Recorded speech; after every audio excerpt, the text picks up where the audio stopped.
ಯುವಜನ ಹಾಗೂ ಕ್ರೀಡಾ ಇಲಾಖೆ ಭಾರತ ಸರ್ಕಾರ ವತಿಯಿಂದ ಮತ್ತು ಕರ್ನಾಟಕದ regional director of NSS coordinator Bengaluru ಇವರ ಸಂಯುಕ್ತ ಆಶ್ರಯದಿಂದ ನಮ್ಮ ಕಾಲೇಜಿನಲ್ಲಿ ದಿನಾಂಕ 6 ಮಾರ್ಚ್ 2026 ಒಂದು ಡಿಬೇಟ್ ಕಾರ್ಯಕ್ರಮ ಹಮ್ಮಿಕೊಳ್ಳಲಾಗಿದೆ. ಈ ಡಿಬೇಟ್ ಕಾರ್ಯಕ್ರಮ ministry of youth affairs and sports government of India ವತಿಯಿಂದ ನಾವು ಮಾಡ್ತಾ ಇದ್ದೀವಿ. ಇದರ ಟಾಪಿಕ್ ಏನಿದೆಪ್ಪ ಅಂತಂದ್ರೆ 50 years of emergency lesson for Indian democracy, ಅಂದ್ರೆ ಭಾರತೀಯ ಪ್ರಜಾಪ್ರಭುತ್ವಕ್ಕೆ ತುರ್ತು ಪರಿಸ್ಥಿತಿಯ 50 ವರ್ಷಗಳ ಅಂತ. ಇದರ ಉದ್ದೇಶ ಏನಪ್ಪ ಅಂದ್ರೆ ಅವಾಗ 1975 ಮನೆಯಿಂದ 77ವರೆಗೆ ತುರ್ತು ಪರಿಸ್ಥಿತಿಯನ್ನು ಹಮ್ಮಿಕೊಂಡಿರ್ತಕ್ಕಂಥ ಇಂದಿರಾ ಗಾಂಧಿ ಅವರು ಅವಾಗ ಏನು ತುರ್ತು ಪರಿಸ್ಥಿತಿನ ಹಮ್ಮಿಕೊಂಡಿದ್ರು ಆ ವಿಷಯ ಕುರಿತು ಇಲ್ಲಿ ಪರ ಮತ್ತು ವಿರೋಧ ವಿಷಯಗಳನ್ನು ಎಲ್ಲಾ ಮಕ್ಕಳಿಗೆ ಏನಂದ್ರೆ ಇವು ಭಾರತೀಯಲ್ಲಿರ್ತಕ್ಕಂಥ ಯುವ ಪೀಳಿಗೆಗಳಿಗೆ ತುರ್ತು ಪರಿಸ್ಥಿತಿ ಅಂದರೆ ಏನು, ಅದರ ಅವಶ್ಯಕತೆಗಳೇನು, ಅದನ್ನ ಹಮ್ಮಿಕೊಳ್ಬಾರ್ದು ಅಥವಾ ಅದರಿಂದ ಬೀಳ್ತಕ್ಕಂಥ ಪರಿಣಾಮಗಳೇನು, ಭಾರತದ ಅಥವಾ ಒಂದು ರಾಷ್ಟ್ರೀಯ ಅಭಿವೃದ್ಧಿ ಮೇಲೆ ಬೀಳ್ತಕ್ಕಂಥ ಪರಿಣಾಮಗಳು ಏನದಾವ, ಅದರಿಂದ ಏನು ಪ್ರಗತಿಗಳಾಗ್ತವ, ಅದರಿಂದ ಏನು ದುಷ್ಪರಿಣಾಮಗಳಾಗ್ತವ ಅಂತಕ್ಕಂಥ ವಿಚಾರಗಳು ಎಲ್ಲ ಯುವ ಪೀಳಿಗೆಯಲ್ಲಿ ಇರಲಿ ಅಂತಕ್ಕಂಥ ಒಂದು ಮನೋಭಾವನೆಯನ್ನು ಇಟ್ಟುಕೊಂಡು ಸನ್ಮಾನ್ಯ ಶ್ರೀ ನಮ್ಮ ಜನಪ್ರಿಯ ರಾಷ್ಟ್ರೀಯ ಪ್ರಧಾನಮಂತ್ರಿಗಳಾಗಿರ್ತಕ್ಕಂಥ ನರೇಂದ್ರ ಮೋದಿ ಅವರು ಅವರ ಅಡಿಯಲ್ಲಿ ಈ ಒಂದು ಇದು ಕಾರ್ಯಕ್ರಮವನ್ನು ಹಮ್ಮಿಕೊಂಡಿರ್ತಕ್ಕಂಥ ನಾವು ನೋಡ್ತಾ ಇದ್ದೀವಿ. ಅದ್ರಗೋಸ್ಕರವೇ ನಮಗೆ ಬೆಂಗಳೂರಿನ ಡೈರೆಕ್ಟರ್ ಅಂದ್ರೆ NSS ಕೋಆರ್ಡಿನೇಟರ್ ಯಾರಿರ್ತಾರೆ, ಇದು ಈ ಕ್ಯಾಂಪ್ ಏನಿದಪ್ಪ ಅಂದ್ರೆ ಒಂದು ಡಿಸ್ಟ್ರಿಕ್ಟ್ ಲೆವೆಲ್ ಕ್ಯಾಂಪ್ ಇರ್ತದೆ, ಇನ್ನೊಂದು ಸ್ಟೇಟ್ ಲೆವೆಲ್ ಕ್ಯಾಂಪ್ ಇರ್ತದೆ, ಮತ್ತೆ ಇನ್ನೊಂದು ನ್ಯಾಷನಲ್ ಲೆವೆಲ್ ಕ್ಯಾಂಪ್ ಇರ್ತದೆ. ಇದ್ರದ್ದು ನಾವು ಇವತ್ತು ಏನ್ ಮಾಡ್ತಿದ್ವಿ ಅಂದ್ರೆ district level Bidar district level camp ಅನ್ನು ಹಮ್ಮಿಕೊಳ್ತಿದ್ದೀವಿ. ಈ ಬೀದರ್ ಇದ್ರ ಉದ್ದೇಶ ಹೇಳ್ತಂದ್ರೆ ಯುವಕರು ಎಲ್ಲರೂ ಇದ್ರಲ್ಲಿ ಭಾಗವಹಿಸಬೇಕು. ಯುವಕರಂದ್ರೆ 18 ವಯಸ್ಸಿನಿಂದ 25 ವರ್ಷ ಒಳಗಾಗಿರ್ತಕ್ಕಂಥ ಎಲ್ಲ ಯುವಕರು ಭಾಗವಹಿಸಿ ತುರ್ತು ಪರಿಸ್ಥಿತಿ ಅಂದ್ರೆ ಏನು, ಅದ್ರಲ್ಲಿ ಆಗ್ತಕ್ಕಂಥ ಪರಿಣಾಮಗಳೇನು ಅಂತಕ್ಕಂಥದ್ದು ಎಲ್ಲಾ ಮಕ್ಕಳು ಮನವರಿಕೆ ಮಾಡ್ಕೊಳ್ಬೇಕು, ಅವ್ರಿಗೆ ನಾಲೆಜ್ ಬರಬೇಕು. ಯಾಕಂತಂದ್ರೆ ಮೊನ್ನೆ ತಾನೇ ಒಂದು ಬಜೆಟ್ ಪ್ರಿಪರೇಷನ್ ಮಾಡೋಗೋಸ್ಕರ ಬಜೆಟ್ ಪ್ರಿಪರೇಷನ್ ಮಾಡ್ಕೋಬೇಕಾದ್ರೆ ನರೇಂದ್ರ ಮೋದಿ ಅವ್ರದ್ದು ಏನಿದೆಪ್ಪ ಅಂತಂದ್ರೆ ಎಲ್ಲಾ ಮಕ್ಕಳ ಬಲ್ಲಿ ವಿಚಾರಗಳು ಏನದಾವ ತಿಳ್ಕೊಳ್ಬೇಕಂತ ಹೇಳಿ ಅವ್ರನ್ನ ಬಜೆಟ್ ಎದಕ್ಕೆ ಇಂಪಾರ್ಟೆಂಟ್ ಕೊಡ್ಬೇಕು, ಹೇಗೆ ಪ್ರಿಪರೇಷನ್ ಮಾಡ್ಬೇಕು ಅಂತಕ್ಕಂಥದ್ದು ನರೇಂದ್ರ ಮೋದಿ ಅವರ ಇಡೀ ಮಕ್ಕಳಿಗೆ ತಂದು ನಮ್ಮಲ್ಲೂ ಕೂಡ ಒಂದು ಡಿಬೇಟ್ ಕಾರ್ಯಕ್ರಮ ಮಾಡಿದೀವಿ. ಹೀಗಾಗಿ ಮೊನ್ನೆ ಯಾದಗಿರಿದ ಕಾಲೇಜಿನಲ್ಲಿ ಗೌರ್ಮೆಂಟ್ ಡಿಗ್ರಿ ಯಾದಗಿರಿದಲ್ಲಿ ಒಬ್ಬ ವಿದ್ಯಾರ್ಥಿ ಒಂದು ಸಜೆಸ್ಟ್ ಮಾಡ್ದ ಬಜೆಟ್ ನಾವ್ ಹೇಗೆ ಪ್ರಿಪರೇಷನ್ ಮಾಡಬೇಕು, ಎದಕ್ಕೆ ಇಂಪಾರ್ಟೆಂಟ್ ಕೊಡ್ಬೇಕು ಅಂತಕ್ಕಂಥ. ಆ ವಿದ್ಯಾರ್ಥಿ ಹೆಸರು ಇವತ್ತು ನಾವು ಅಲ್ಲಿ ಕ್ಯಾಬಿನೆಟ್ ಅಲ್ಲಿ ಮಂಡನೆ ಮಾಡ್ತಕ್ಕಂಥ ನೋಡ್ತಾ ಇದೀವಿ ನಾವು. ಇದ್ರ ಅರ್ಥ ಏನಪ್ಪಾ ಅಂದ್ರೆ ಎಲ್ಲಾ ಮಕ್ಕಳು ಯುವಕರು ಮುಂದೆ ಬರ್ಲಿ, ಭಾರತ ದೇಶದ ಬಗ್ಗೆ ಪ್ರಗತಿ ಬಗ್ಗೆ ಚಿಂತನೆ ಮಾಡಿ, ರಾಷ್ಟ್ರ ಅಂದ್ರೇನು, ರಾಷ್ಟ್ರ ಸಂಪತ್ತು ಅಂದ್ರೇನು, ರಾಷ್ಟ್ರ ಏನಂತ ತಿಳ್ಕೊಳ್ತಕ್ಕಂಥ ವಿಚಾರವೇ ಈ ಒಂದು ಕಾರ್ಯಕ್ರಮ ಇದೆ. ಅಷ್ಟೇ ಅಲ್ಲ, ರಾಷ್ಟ್ರೀಯ ಅಭಿವೃದ್ಧಿ ಪ್ರಕಾರ ಭಾರತದ ಪ್ರಗತಿ ಮತ್ತು ಅಭಿವೃದ್ಧಿಗೆ ಸಂಬಂಧಿಸಿದ ವಿಷಯಗಳ ಬಗ್ಗೆ ವಿದ್ಯಾರ್ಥಿಗಳನ್ನ ಮನನ ಮಾಡ್ಕೊಳ್ಬೇಕು, ವಿದ್ಯಾರ್ಥಿಗಳ ಜ್ಞಾನವನ್ನು ಬೆಳೆಸ್ಕೊಳ್ಬೇಕು, ವಿದ್ಯಾರ್ಥಿಗಳಿಂದ ಸಲಹೆಯನ್ನು ಪಡ್ಕೊಳ್ಬೇಕಂತಕ್ಕಂಥ ಉದ್ದೇಶದಿಂದಲೇ ಈ ಒಂದು ಕಾರ್ಯಕ್ರಮ ಹಮ್ಮಿಕೊಳ್ತಿದ್ದೀವಿ. ಮತ್ತೆ ಈ ವಿದ್ಯಾರ್ಥಿಗಳಿಗೆ ಯಾಕೆ ಯೂತ್ ಹುಡುಗರಿಗೆ ಯಾಕೆ ಇನ್ವಾಲ್ವ್ ಮಾಡ್ತಾರೆ ಅಂದ್ರೆ ವಿದ್ಯಾರ್ಥಿಗಳಲ್ಲಿ ನಾಯಕತ್ವವನ್ನು ಭಾವನೆಯನ್ನು ಬೆಳೆಸ್ಕೋಬೇಕು, ಕೌಶಲ್ಯ ಮತ್ತು ಅಭಿವೃದ್ಧಿ ಭಾವನೆಯನ್ನು ಬೆಳೆಸಬೇಕು. ನಾವು ಇವತ್ತು ಬಹಳ ಯುವಕರು ಹಾಳಾಗ್ತಾ ಇದಾರೆ. ಯುವಕರು ಒಳ್ಳೆ ವಿಚಾರಗಳನ್ನು ಎದ್ರು ಕೂಡ ಬೇರೆ ಬೇರೆ ಚಟಗಳಲ್ಲಿ ಒಳಗಡೆ ಬೇರೆ ಹಾಳಾಗ್ತಿದಾರೆ. ಹಾಗಾಗಿ ಯುವಕರಿಗೆ ನಾವು ಸೆಳಿಬೇಕು. ಯುವಕರೇ ಹೇಳ್ತಿಲ್ಲ ಇಂದಿನ ಪೀಳಿಗೆ ಮುಂದಿನ ಪರಿಚಯಗಳು ಅಂತ ಹೇಳಿ ನಾವು ಹೇಳ್ತೀವಲ್ಲ, ಆ ಉದ್ದೇಶ ಇಟ್ಕೊಂಡೆ ನರೇಂದ್ರ ಮೋದಿ ಅವರು ಏನ್ ಮಾಡ್ತಾರೆ ಅಂದ್ರೆ ಈ ಒಂದು ಕಾರ್ಯಕ್ರಮ ಹಮ್ಮಿಕೊಂಡಿದ್ದಾರೆ. ಹಾಗಾಗಿ ನಾಯಕತ್ವ ಬೆಳೀಲಿ ಮಕ್ಕಳ ಹತ್ರ, ಕೌಶಲ್ಯ ಅಭಿವೃದ್ಧಿ ಬೆಳೀಲಿ ಮಕ್ಕಳ ಹತ್ರ ಅಂತ ತಕೊಂಡು ಇದೊಂದು ಕಾರ್ಯಕ್ರಮ ಮಾಡಿದ್ರೆ. ಆಮೇಲೆ ಸಂವಿಧಾನದ ಮೌಲ್ಯಗಳನ್ನು ಮಕ್ಕಳ ಹತ್ರ ಪ್ರಜ್ಞೆಯನ್ನು ಮೂಡಬೇಕು. ಸಂವಿಧಾನ ಅಂದ್ರೆ ಏನು, ಸಂವಿಧಾನ ಇರ್ತಕ್ಕಂಥ ಅವಶ್ಯಕತೆಗಳೇನು, ಸಂವಿಧಾನ ಇರ್ತಕ್ಕಂಥ ವಿಷಯಗಳೇನು, ಅದ್ರ ಮೌಲ್ಯವೇನು ಅಂತಕ್ಕಂಥದ್ದು ಬಲವರ್ಧನೆ ಮಾಡ್ಬೇಕಾದ್ರೆ, ಬಲಿಷ್ಠ ಮಾಡ್ಬೇಕಾದ್ರೆ ಮಕ್ಕಳ ಆ ಕುರಿತು ಜ್ಞಾನ ಪಡಿಬೇಕು. ಹಾಗಾಗಿ ಸಂವಿಧಾನದ 75 ವರ್ಷಗಳಿಂದ ಇಲ್ಲಿವರೆಗೆ ಸಂವಿಧಾನ ಜಾರಿಗೆ ಬಂತು 75 ವರ್ಷ ಆದ್ರೂ ಕೂಡ ಸಂವಿಧಾನದ ಅಡಿಯಲ್ಲಿ ಸರ್ಕಾರ ಆಗ್ಲಿ ಪ್ರಗತಿ ಆಗ್ಲಿ ಅಭಿವೃದ್ಧಿಯಲ್ಲಿ ನಡೀತದೆ ಇಲ್ಲೋ ಅಂತಕ್ಕಂಥದ್ದು ಯುವ ಪೀಳಿಗೆಯ ಮನದಲ್ಲಿ ಬರಬೇಕು ಅಂತಕ್ಕಂಥ ಉದ್ದೇಶದಿಂದ ಈ ಒಂದು ಕಾರ್ಯಕ್ರಮ ಹಮ್ಮಿಕೊಂಡಿದ್ದಾರೆ. ಹಾಗಾಗಿ ತಮ್ಮಲ್ಲಿ ನಾವ್ ಏನ್ ಹೇಳ್ತೀವಿ ಈ ಒಂದು ಕಾರ್ಯಕ್ರಮ ನಾವು ದಿನಾಂಕ 6 ಬೆಳಗ್ಗೆ 10 ಗಂಟೆಗೆ ಇನಾಗ್ರೇಷನ್ ಕಾರ್ಯಕ್ರಮ ಹಮ್ಮಿಕೊಳ್ಳಲಾಗಿದೆ. ಆ ಇನಾಗ್ರೇಷನ್ ಕಾರ್ಯಕ್ರಮಕ್ಕೆ ಸನ್ಮಾನ್ಯ ಶ್ರೀ ಗುಲ್ಬರ್ಗಾ ಯೂನಿವರ್ಸಿಟಿಯ ರಿಜಿಸ್ಟರ್ ಆಗಿರ್ತಕ್ಕಂಥ ಡಾಕ್ಟರ್ ರಮೇಶ್ ಲಂಡನ್ಕರ್ ಅವರು ಬರ್ತಾ ಇದ್ದಾರೆ. ನಮ್ಮ ಬೀದರ್ ಯೂನಿವರ್ಸಿಟಿಯ ವಿಶೇಷ ಅಧಿಕಾರಿಗಳಾಗಿರ್ತಕ್ಕಂಥ ಗಬಡೆ ಸರ್ ಅವರು ಬರ್ತಾ ಇದ್ದಾರೆ. ಹಾಗಾಗಿ ಮತ್ತೆ ಇದಕ್ಕೆ ಜೂರಿ ಅಂತಕ್ಕಂಥದ್ರೆ ಜಡ್ಜಸ್ ಇದ್ದಾರೆ.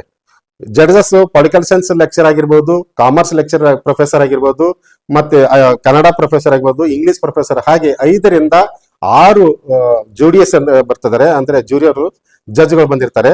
ಆ ವಿದ್ಯಾರ್ಥಿಗಳು ಕೇವಲ 3 ನಿಮಿಷಗಳು ಮಾತಾಡಬೇಕು. ಈ ತುರ್ತು ಪರಿಸ್ಥಿತಿಯ ಕುರಿತು ವಿದ್ಯಾರ್ಥಿಗಳು 3 ನಿಮಿಷಗಳು ಮಾತಾಡಬೇಕು. ಆ 3 ನಿಮಿಷಕ್ಕೆ ಸುಮಾರು 100 ವಿದ್ಯಾರ್ಥಿಗಳು ನಮ್ಮಲ್ಲಿ ಭಾಗಿಯಾಗ್ತಾ ಇದ್ದಾರೆ. 100 ವಿದ್ಯಾರ್ಥಿಗಳು ಮಾತಾಡ್ತಿದ್ದಾರೆ. ಆ ಮಾತಾಡ್ತಕ್ಕಂಥದ್ದು, ಡಿಬೇಟ್ಸ್ ಮಾಡ್ತಕ್ಕಂಥದ್ದು ಏನಿದೆಪ್ಪ ಅಂತಂದ್ರೆ ಕನ್ನಡದಲ್ಲಿ ಮಾತಾಡ್ಬೋದು, ಇಂಗ್ಲಿಷ್ ನಲ್ಲಿ ಮಾತಾಡ್ಬೋದು, ಮತ್ತು ಹಿಂದಿಯಲ್ಲಿ ಮಾತಾಡ್ಬೋದು. 3 ಭಾಷೆಗಳನ್ನ ಒಳಗೊಂಡು ಮಕ್ಕಳು ಮಾತಾಡ್ಬೇಕಾಗ್ತದೆ. ಹಾಗಾಗಿ ಅವತ್ತಿನ ದಿವಸ ಆ ಹುಡುಗರು ಮಕ್ಕಳಿಗೆ ಬರ್ಲಾಕೆ ನಾವು TAD ಕೊಡ್ತಾ ಇದ್ದೀವಿ. ಮತ್ತೆ ಅವತ್ತು ಲೈವ್ ಇಡ್ತಾ ಇದ್ದೀವಿ. ಮಕ್ಕಳು ಮಾತಾಡ್ತಕ್ಕಂಥದ್ದು, ವಿಚಾರ ಮಾಡ್ತಕ್ಕಂಥ ಲೈವ್ ಇಡ್ತಿದ್ವಿ. ಆಲ್ ಓವರ್ ಕರ್ನಾಟಕಲ್ಲೆಲ್ಲ ಅಬ್ಸರ್ವ್ ಮಾಡ್ತಾ ಇದಾರೆ. ಈ ಒಂದು ಗೌರ್ಮೆಂಟ್ ಆಫ್ ಇಂಡಿಯಾ ಕೂಡ ಅವತ್ತಿನ ಅಬ್ಸರ್ವ್ ಮಾಡ್ತಾ ಇದೆ, ಡಿಪಾರ್ಟ್ಮೆಂಟ್ ಮಿನಿಸ್ಟ್ರಿ ಡಿಪಾರ್ಟ್ಮೆಂಟ್. ಹಾಗೆ ಲೈವ್ ಇಡ್ತಾ ಇಟ್ಟಿದೀವಿ. ಆಮೇಲೆ ಆ ಮಕ್ಕಳಿಗೆ ಏನಾದ್ರು ಯಾವ ವಿಷಯಗಳ ಕುರಿತು ಮಾತಾಡ್ತಾರೆ ಅಂತಕ್ಕಂಥದ್ದು, ಮತ್ತು ಆ ಮಕ್ಕಳಿಗೆ ಆ ಇಡೀ ಬೀದರ್ ಡಿಸ್ಟ್ರಿಕ್ಟ್ ಬರ್ತಕ್ಕಂಥವ್ರಿಗೆ TAD ಕೊಡ್ತಾ ಇದ್ದೀವಿ. ಅವತ್ತಿನ ದಿನ ಉಪಹಾರ ಇರ್ತದೆ, ಟೀ ಇರ್ತದೆ, ಟಿಫಿನ್ ಇರ್ತದೆ, ಕಾಫಿ ಇರ್ತದೆ. ಹಾಗಾಗಿ ಈ ತರ ಒಂದು ವ್ಯವಸ್ಥೆ ಮಾಡಿಕೊಂಡು ನಾವು ಕಾರ್ಯಕ್ರಮ ಹಮ್ಮಿಕೊಂಡಿದೀವಿ. ಇದು ಉದ್ದೇಶ ಏನಪ್ಪಾ ಅಂದ್ರೆ, ಆಕ್ಚುಲಿ ಇದು ಬೀದರ್ ಡಿಸ್ಟ್ರಿಕ್ಟ್ ನಲ್ಲೇ ಪ್ರಾಪರ್ ಮಾಡ್ಬೇಕನ್ನತಕ್ಕಂಥದ್ದು ನಮ್ಮ ಆತ್ಮೀಯರಾಗಿರ್ತಕ್ಕಂಥ ಮಯೂರ್ ಕುಮಾರ್ ಅಂತ ಹೇಳಿ ಯುವಜನ ಕೇಳಲಿಕ್ಕೆ ಅಧಿಕಾರಿಗಳಾದರೆ, ಬೀದರ್ ಅಧಿಕಾರಿಗಳಿದ್ದಾರೆ. ಹಾಗಾಗಿ ಹೋದ ವರ್ಷ ಒಂದು ಕಾರ್ಯಕ್ರಮ ಹಮ್ಮಿಕೊಂಡಿದ್ದೀವಿ. ಆ ಕಾರ್ಯಕ್ರಮ ಇದಕ್ಕೆದಲ್ಲೇ ಯಾಕೆ ಮಾಡ್ತೀರಿ, ನೀವು ಬೀದರ್ಕ್ ಮಾಡ್ರಿ ಅಂತ ಹೇಳಿ ಯಾರೋ ಹೇಳಿದ ಕಡೆಯಿಂದಾಗಿ ಕ್ಯಾನ್ಸಲ್ ಆಗಿತ್ತು. ಸರ್, ಈ ಸಲ ನೀವು ಮಾಡ್ರಿ. ನನ್ನ ಉದ್ದೇಶ ಏನಿತ್ತಪ್ಪ ಅಂದ್ರೆ, ಈ ಕಾರ್ಯಕ್ರಮ ನಮ್ಮ ಡಿಸ್ಟ್ರಿಕ್ಟ್ ಲೆವೆಲ್ ಕ್ಯಾಂಪ್ ಇಲ್ಲಿ ಮಾಡೋ ಉದ್ದೇಶ ಅಂದ್ರೆ, ಇದು ನಮ್ಮ ಚುಡುಪ ಕಾಲೇಜು ಬಹಳ ದೂರ ಇದೆ, ಇಡೀ ಕಾಲೇಜು ಚೆನ್ನಾಗಿದೆ, ಚೆನ್ನಾಗಿ ಬೆಳಿತಾ ಇದೆ ಅಂತ ಹೇಳಿ ಎಲ್ಲ ಮಕ್ಕಳ ಹತ್ರ, ಮಕ್ಕಳ ಪೇರೆಂಟ್ಸ್ ಹತ್ರ, ಮತ್ತೆ ಇಡೀ ಊರಿನ ಜನರ ಹತ್ರ ಎಲ್ಲರಿಗೆ ಒಂದು ಒಳ್ಳೆ ಅಭಿಪ್ರಾಯಗಳು ಬರಲಿ ಅಂತಕ್ಕಂಥ ಉದ್ದೇಶದಿಂದ ಈ ಕಾರ್ಯಕ್ರಮ ಹಮ್ಮಿಕೊಳ್ತಿದ್ದೀವಿ. ಹಾಗಾಗಿ ತಾವು ಕೂಡ ಅವತ್ತಿನ ದಿವಸ 6ನೇ ತಾರೀಕು ದಿವಸ ತಾವೆಲ್ಲರೂ ಬಂದು ಒಂದು ಇನಾಗ್ರೇಷನ್ ಕಾರ್ಯಕ್ರಮಕ್ಕೆ ಬಂದು ನಮ್ದೆಲ್ಲ ಕಾರ್ಯಕ್ರಮವನ್ನು ನೋಡ್ಕೊಂಡು ತಾವೆಲ್ಲ ಬರಬೇಕು ಅಂತ ಹೇಳೋ ಉದ್ದೇಶದಿಂದ ತಮಗೆ ಕರೆದಿತ್ತು. ಹಾಗಾಗಿ ನನ್ನ ಮಾತುಗಳನ್ನ ಮುಗಿಸ್ತೀನಿ. ಎಲ್ಲರಿಗೆ ಮಟ್ಟದ ಈ ಒಂದು ಭಾಷಣ ಸ್ಪರ್ಧೆ ಭಾರತೀಯ ಪ್ರಜಾಪ್ರಭುತ್ವಕ್ಕೆ ತುರ್ತು ಪರಿಸ್ಥಿತಿಯ 50 ವರ್ಷಗಳ ಕುರಿತು ಬೀದರ್ ಜಿಲ್ಲೆಯ ಎಲ್ಲ ಸರ್ಕಾರಿ ಮತ್ತು ಖಾಸಗಿ ಕಾಲೇಜಿನ ವಿದ್ಯಾರ್ಥಿಗಳು ಈ ಒಂದು ಭಾಷಣ ಸ್ಪರ್ಧೆಯಲ್ಲಿ ಭಾಗವಹಿಸಬೇಕಾಗಿದೆ. ಜೊತೆಗೆ ಆ ಒಂದು ಭಾಗವಹಿಸಬೇಕಾಗ್ತಕ್ಕಂತ ವಿದ್ಯಾರ್ಥಿಗಳು ಆಗಿರ್ಬೋದು ಅಥವಾ ಬೀದರ್ ಜಿಲ್ಲೆಯ ಯುವಕರಾಗಿರ್ಬೋದು, ಅವರು ಒಂದು 18 ರಿಂದ 25 ವರ್ಷ ವಯೋಮಾನದವರಾಗಿರ್ಬೇಕು. ಅವರಿಗೆ 3 ನಿಮಿಷದ ಒಂದು ಸಮಯಾವಕಾಶ ನೀಡಲಾಗಿರುತ್ತದೆ. 3 ನಿಮಿಷದಲ್ಲಿ ಅವರು ಈ ಒಂದು ತುರ್ತು ಪರಿಸ್ಥಿತಿಯ ಒಂದು ವಿಷಯದ ಮೇಲೆ ಪ್ರಜಾಪ್ರಭುತ್ವಕ್ಕೆ ಅದರ ಪಾಠ ಏನು ಅಂತಕ್ಕಂತ ತಮ್ಮ ಒಂದು ಅಭಿಪ್ರಾಯವನ್ನು ಅವರು ಮಂಡಿಸಬೇಕು. ಆ ಒಂದು ಅಭಿಪ್ರಾಯವನ್ನು ಜಡ್ಜ್ ಮಾಡುವುದಕ್ಕೆ ಒಂದು ಪರಿಣಿತವಾದ ಒಂದು ಗುಂಪು ಇರುತ್ತೆ, ಜಡ್ಜಸ್ ಗುಂಪು ಇರುತ್ತೆ. ಆ ಒಂದು ಗುಂಪು ವಿವಿಧ ಒಂದು ಅಂಶಗಳನ್ನು ಪರಿಗಣಿಸಿ ಆ ಒಂದು ಅವರ ಆಯ್ಕೆ ಮಾಡಲಾಗ್ತದೆ. ಇಲ್ಲಿ ಜಿಲ್ಲಾ ಮಟ್ಟದಲ್ಲಿ ಆಯ್ಕೆಯಾಗಿರ್ತಕ್ಕಂಥ ಯುವಕರು ರಾಜ್ಯ ಮಟ್ಟದಲ್ಲಿ ಆಯ್ಕೆ ಆಗ್ತಾರೆ. ರಾಜ್ಯ ಮಟ್ಟದಲ್ಲಿ ಆಯ್ಕೆಯಾಗಿರ್ತಕ್ಕಂಥ ವಿದ್ಯಾರ್ಥಿಗಳು ಒಂದು ದೇಶದ ರಾಷ್ಟ್ರ ಮಟ್ಟದ ಒಂದು ಈ ಒಂದು ಚರ್ಚೆಯಲ್ಲಿ ಭಾಗವಹಿಸುತ್ತಾರೆ. ಒಟ್ಟಾರೆ ದೇಶದ ಅಭಿವೃದ್ಧಿ ಆಗ್ಬೇಕಾಗಿತ್ತು, ದೇಶ 2047ರಲ್ಲಿ ವಿಕಸಿತ ಭಾರತ ಆಗ್ಬೇಕಾಗಿತ್ತು ಅಂತಂದ್ರ ದೇಶಕ್ಕೆ ಸಂಬಂಧಪಟ್ಟ ರಾಷ್ಟ್ರೀಯ ವಿಚಾರಗಳಲ್ಲಿ ಭಾಗವಹಿಸಬೇಕಾಗಿದೆ. ಹೀಗಾಗಿ ಒಂದು ಮೈ ಭಾರತ್ .gov.in ಅಂತಕ್ಕಂಥ ವೆಬ್ಸೈಟ್ ನಲ್ಲಿ ಎಲ್ಲಾ ಯುವಕರು ತಮ್ಮ ಒಂದು ಹೆಸರನ್ನು ನೋಂದಾಯಿಸಿಕೊಂಡು ಈ ಒಂದು ಭಾಷಣ ಸ್ಪರ್ಧೆಯಲ್ಲಿ ಭಾಗವಹಿಸಬೇಕಾಗ್ತಿದೆ. ಯಾವ ಯುವಕರು ಈ ಒಂದು ವೆಬ್ಸೈಟ್ ನಲ್ಲಿ ಭಾಗವಹಿಸಿರ್ತಾರೆ, ಈಗಾಗಲೇ ಹೇಳಿರ್ತಕ್ಕಂಥ ವೆಬ್ಸೈಟ್ myBharat.gov.in, ಅವರಿಗೆ ಮಾತ್ರ ಈ ಒಂದು ಭಾಷಣ ಸ್ಪರ್ಧೆಯಲ್ಲಿ ಭಾಗವಹಿಸಲು ಅವಕಾಶ ಆಗಿರ್ತದೆ. ಅಂತವ್ರು ಮಾತ್ರ ತಮ್ಮ ವಿಚಾರಗಳನ್ನು ಮಂಡನೆ ಮಾಡ್ಬೇಕಾಗ್ತದೆ. ಅಲ್ಲಿ ಆಯ್ಕೆಯಾಗಿರ್ತಕ್ಕಂಥ ವಿದ್ಯಾರ್ಥಿಗಳು 2ನೇ ಹಂತವಾಗಿರ್ತಕ್ಕಂಥ ರಾಜ್ಯ ಮಟ್ಟದಲ್ಲಿ ಹೋಗ್ತಾರೆ. ಅಲ್ಲಿ ಆಯ್ಕೆಯಾಗಿರ್ತಕ್ಕಂಥ ವಿದ್ಯಾರ್ಥಿಗಳು ರಾಷ್ಟ್ರ ಮಟ್ಟಕ್ಕೆ ಆಯ್ಕೆ ಆಗ್ತಾರೆ. ಒಟ್ಟಾರೆ ದೇಶದ ಒಂದು ವಿಕಾಸ 2047ರಲ್ಲಿ ಆಗ್ಬೇಕಾಗಿತ್ತು ಅಂತಂದ್ರೆ ಯುವಕರ ಪಾತ್ರ ಮುಖ್ಯ ಆಗಿದೆ ಅಂತಕ್ಕಂಥದ್ದು ಈ ಒಂದು ಕಾರ್ಯಕ್ರಮದ ಮುಖ್ಯ ಉದ್ದೇಶ ಆಗಿದೆ. ಈ ಒಂದು ಕಾರ್ಯಕ್ರಮ ಬೀದರ್ ಜಿಲ್ಲೆಯ ಎಲ್ಲಾ ಕಾಲೇಜುಗಳಲ್ಲಿ, ಕೇವಲ ನಮ್ಮ ಕಾಲೇಜಿನಲ್ಲಿ ಮಾತ್ರ ಈ ಒಂದು ಕಾಲೇಜು ಆಯ್ಕೆಯಾಗಿರುವುದು ನಮಗೆಲ್ಲರಿಗೆ ಸಂತೋಷದ ವಿಷಯ ಆಗಿದೆ. ಈ ಸರ್ಕಾರಿ ಪ್ರಥಮ ದರ್ಜೆ ಕಾಲೇಜಿನ ಪ್ರಾಂಶುಪಾಲರಾಗಿರ್ತಕ್ಕಂಥ ಮಾನ್ಯ ಡಾಕ್ಟರ್ ಜಯಕುಮಾರ್ ಶಿಂದೆ ಅವರಿಗೆ ನಮ್ಮ ಕಾಲೇಜು ಈ ಒಂದು ಕಾರ್ಯಕ್ರಮ ಆಯೋಜನೆ ಆಗುವುದಕ್ಕೆ ಸಹಾಯ ಆಗಿರೋದಕ್ಕೆ ಅವರಿಗೆ ನಾನು ಈ ಒಂದು ಸಂದರ್ಭದಲ್ಲಿ ಅಭಿನಂದನೆಯನ್ನು ಸಲ್ಲಿಸ್ತೀನಿ. So we cordially invited the students from various colleges of Bidar districts and the topic is given already. The competition will be held on the 6th March 26 at 10 a.m. in the morning hours, and the participant can register through the link mybharat.gov.in, and also spot registration is also available, and the attractive prizes and the certificate will be awarded to the winners and the participants. So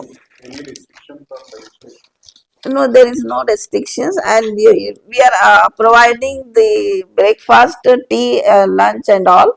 So for the participant, jury members will be there, and 3 to 5 minutes will be given, and depends on the jury members. We have categorized 100 marks for that. That marks will be distributed depends on that marks will be awarded. Content should be relevant for 20 marks, and clarity of the structure 15 marks, and verbal communication and body language for 25 marks, and innovation and creativity 20 marks, language and fluency 10 marks, and adherence to the time 10 marks. Total it covers 100 marks. So prizes will be distributed, also the certificates. So if they continue for they are getting the prizes, they go for the state level, then for the next level. Thank you.